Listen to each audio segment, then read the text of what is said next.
Hi friends. GST में अभी तक अपीलेट ट्रिब्यूनल नहीं बना हुआ था। जीएसटी 80 जो होता है अपीलेट ट्रिब्यूनल, जहाँ पे अपील की जाती है, ट्रिब्यूनल की जो अपील होती है, अभी तो 24 अप्रैल 2025 को जाके अपीलेट ट्रिब्यूनल के रिगार्डिंग्स में रूल पास हुआ है। और ये रूल है GST appellate tribunal procedure rule 2025, goods and service tax appellate tribunal procedure rule 2025। तो अभी तक आप ये देखो कि 8 साल होने को है लगभग में। 2017 में जुलाई 1 जुलाई 2017 से जीएसटी एप्लीकेबल है। तो अभी हम अप्रैल में बैठे, अप्रैल 2025 में है।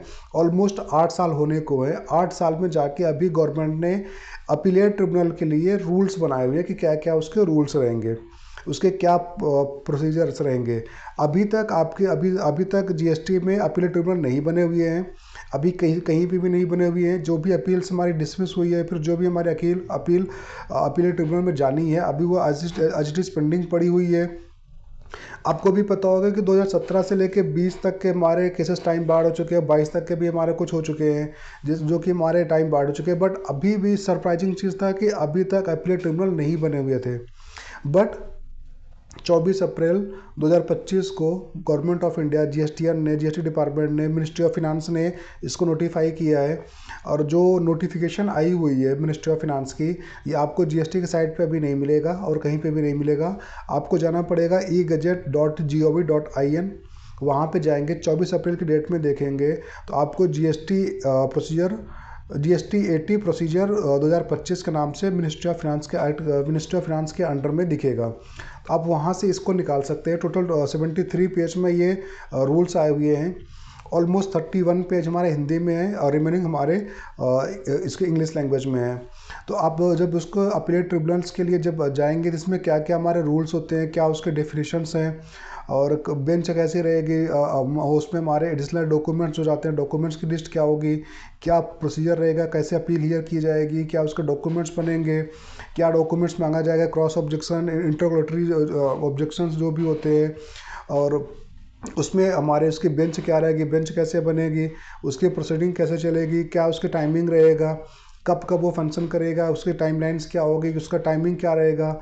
और हॉलीडेज़ का भी अगर हम बात करते हैं, और भी चीज़ें जो होती है उसमें कि किस किस डेट पे वर्किंग रहेगी, टाइम ऑफ वर्किंग क्या रहेगा, कौन कौन वहाँ पे अलाउड रहेगा जाने के लिए, कौन सी अपील हमारी फाइल होगी, वहाँ पे कौन सी अपील फाइल होगी। बेसिकली ये तो जो भी हमारी पहले उसके डिसमिस हुई अपील फर्स्ट अपील में, वो सारी हमारी अपीलेट ट्रिब्यूनल में जाती है।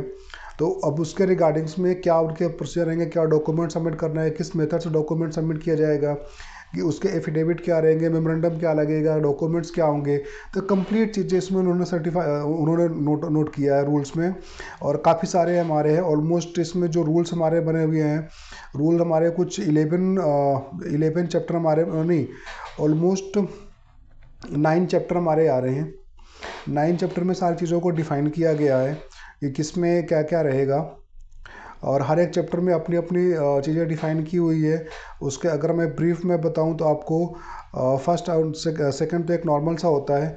देन उसके बाद जो नेक्स्ट है, नेक्स्ट ये हमारा चैप्टर नंबर 2, इसमें पावर एंड फंक्शन की बात की गई है। चैप्टर नंबर 2 और 3 में, 4 में हमारी हियरिंग की बात की गई कि हियरिंग हमारा कैसे होगा। चैप्टर नंबर 4 के अंडर में ही हमारे एडिशनल एविडेंस क्या रहेंगे। चैप्टर नंबर 5 में हमारे कॉज लिस्ट क्या रहेगा। चैप्टर नंबर 6 में हमारे रिकॉर्ड्स क्या क्या मेंटेन किए जाएंगे। 7 में हमारे रजिस्टर क्या रहेगा, उसका क्या इंस्पेक्शन होगा, उसके रिगार्डिंग्स में है।